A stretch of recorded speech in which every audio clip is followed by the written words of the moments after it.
झंडा कौन किताब में है? हम बोले झंडा किताब में नहीं, झंडा बांस में रहता है। बल हम लोग किताब में खोजते हैं, कहले हम लोग बांस में गढ़ते हैं। सामने मत आना वरना तुमको भी गढ़ देंगे। अभी मुहर्रम में मुर्गा जब करें हम, किताब में खोजे वो मुर्गा कौन किताब में है? आप लोग सुन्नी बरेलवी मुहर्रम में मुर्गा जब करते हैं, ये कौन किताब में लिखा है? हम बोले मुर्गा किताब में नहीं, मुर्गा खांची टोकरी में रहता है। बोले हम लोग किताब में मुर्गा खोजते खोजते थक गए। हम बोले हम लोग टोकरी से निकाल के खाते खाते थक गए। तुम लोग खोजते रहो, हम लोग खाते रहेंगे। शबे बारात में हलवा बनाए हम, किताब में खोजे वो हलवा कौन किताब में है? हम बोले हलवा किताब में नहीं, हलवा कड़ाही डेगची में रहता है। बोले हम लोग किताब में खोजते खोजते हलवा थक गए। बोले हम लोग कड़ाही डेगची से निकाल के खाते खाते थक गए। तुम लोग खोजते रहो, हम लोग खाते रहे। अभी मुहर्रम में मुर्गा जबा करे हम, कौन आप लोग मुहर्रम में झारखंडी बाबा मुर्गा मुहर्रम में कहाँ जबा करते हैं? हम बोले गर्दन में करते हैं। कहाँ जबा करेंगे? गर्दन में हम करते। अब मुर्गा खाए हम, तकलीफ तुमको क्यों? इसलिए लोगों मुहर्रम में जैसे करते हो करो, खुराफाती मत करना, डांस मत करना। सड़कों पे उतरो। दो ही जुलूस ने मुसलमान को भारत में जिंदा रखा है, एक नाना के नाम का जुलूस 12 रबीउल अव्वल को, और एक नवासे का नाम का जुलूस 10 मुहर्रम। यही दो लोग जुलूस अगर ना निकलता भारत में, तो भारत में मुसलमान की पहचान मिट जाती। बड़ी बड़ी तलवार लेके हम चौक में जाके कूदते हैं, कोई कहने वाला नहीं है हुसैनी मुसलमान जा रहा है। आज वो लाठी लेके चलोगे तुमको पकड़ लेगा। इसलिए जरूरी है हिकमत। आजकल कुछ मौलवी लोग फतवा दे दे के बर्बाद कर दिया, नौजवान को बुजदिल बना दिया। ऐसा नहीं करना चाहिए, वैसा नहीं करना चाहिए, अजीब तमाशा बना के रखे। इसलिए खुदा के वास्ते सबको मरना होगा, हिसाब देना होगा। आमाल अच्छा करके मरो, ताकि मरने के बाद चेहरा तेरा रोशन होगा। क्या लगता है मरोगे नहीं? यहाँ जितने बैठे हो सबको मरना है एक दिन, कोई नहीं बचेगा। चैनल वाला ये लोग भी मरेगा, बाजा वाला ये भी मरेगा, हम भी मरेंगे, लेकिन ये गांव मोहल्ला पड़ा रहेगा। आमाल अच्छा होगा तो अंजाम अच्छा होगा।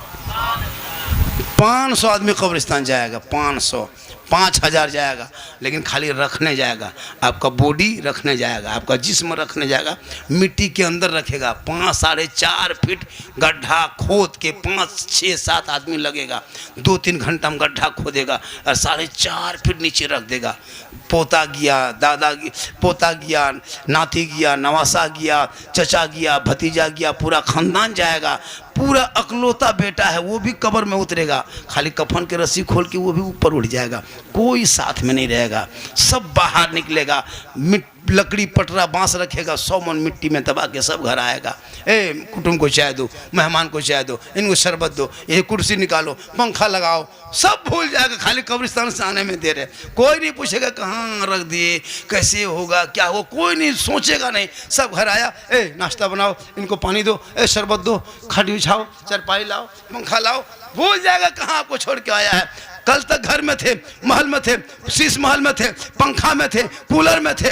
अब ये वही मिट्टी में 4.5 फीट नीचे वही सफ़ेद कपड़ा, न चेन, न डिजाइन, न पॉकेट, न कलर, न स्टिकर, न कोई तरीका।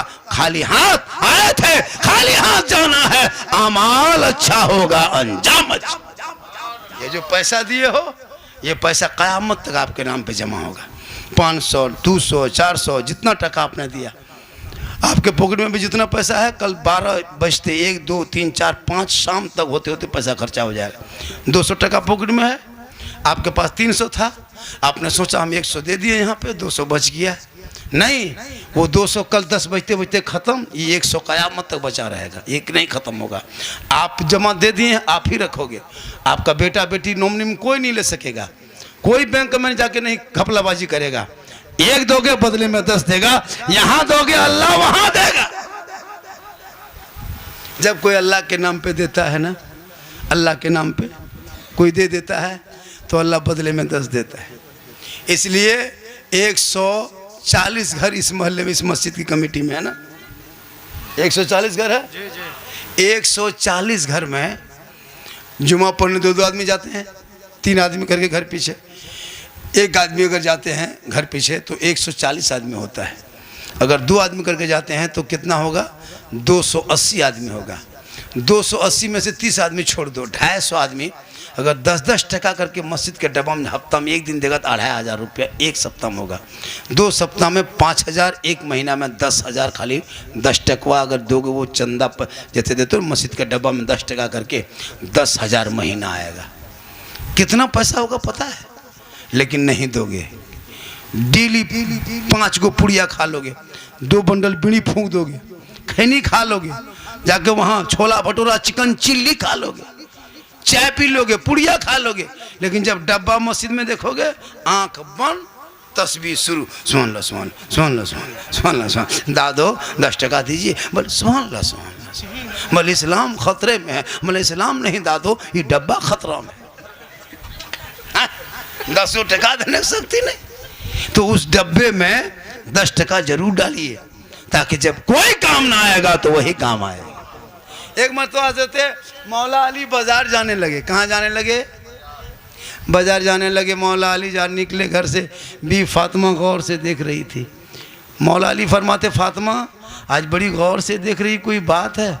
तो बी फातिमा आगे बढ़ के कहती मेरे शोहर मेरे सरताज, मुझको अनार खाने के मन कर रहा है, अनार खाने की ख्वाहिश कर रही है, अनार खाने की तबीयत चाह रही कि मैं अनार खाऊं।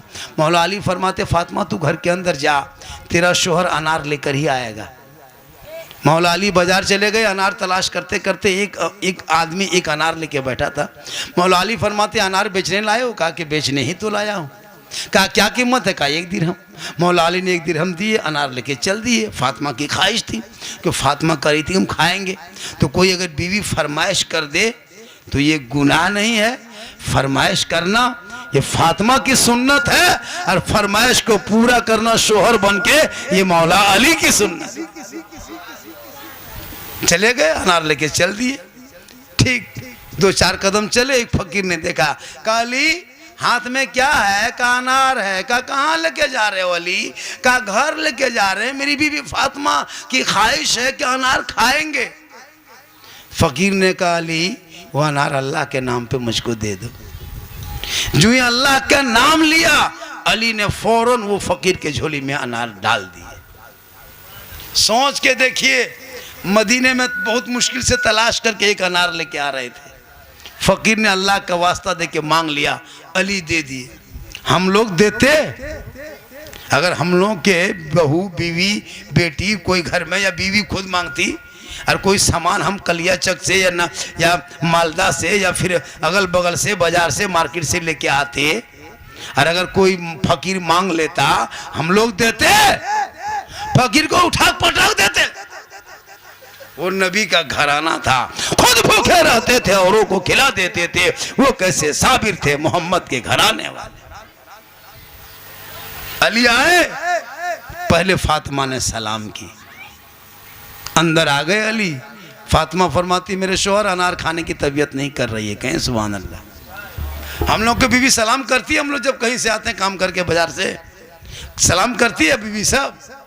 अरे करती है, जुमा पढ़ के आते तब करती है, काम करके आते हैं तब, गोरू व्यापारी करके आते हैं तब, या राजमिस्त्री काम करके आते हैं तब, फेरी करके आते हैं तब, कभी नहीं करेगी। ये लोग आदत बना के रखी है साल में 1 दिन ईद में 5G HD सलाम खाली ईद में करेगी।